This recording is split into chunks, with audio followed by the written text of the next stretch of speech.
Paano ba na-handle ang disappointment kung sakaling umasa ka sa isang bagay at hindi mo nakuha? Paano ka mag-react? Well, because the truth is, disappointment leaves a bitter taste in the mouth. At naranasan niya ng napakaraming Pilipino this past few days. At iba-iba nga ang naging reaction natin about one of the biggest issues recently.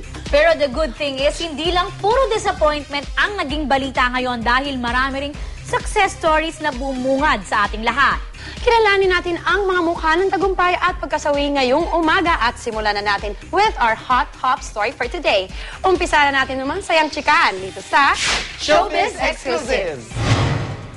Kamakailan dumating na sa bansa ang American actress-singer na si Leighton Mister o mas kilala bilang Upper East Side's Queen Bee na si Blair Waldorf ng Gossip Girl. Bumisita si Leighton sa bansa bilang bagong brand ambassador ng All-Stars campaign ng isang sikat na Filipino clothing line. Nabulabog ang Twitter world sa pagdating ni Leighton sa bansa.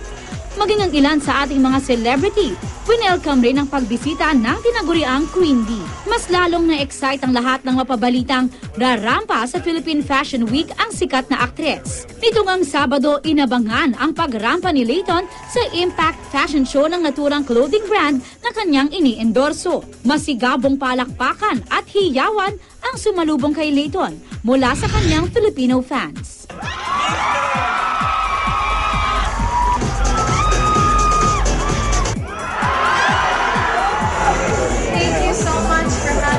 So excited to be here. At ang malaking impact na nangyari ng gabing yun, ang pagdating ng Thai heartthrob na si Mario Maurer na una nating nakilala sa hit romantic comedy movie na Crazy Little Thing Called Love. I miss all of you a lot and I'm very happy to be here again and I want to welcome Leighton to the Pension family.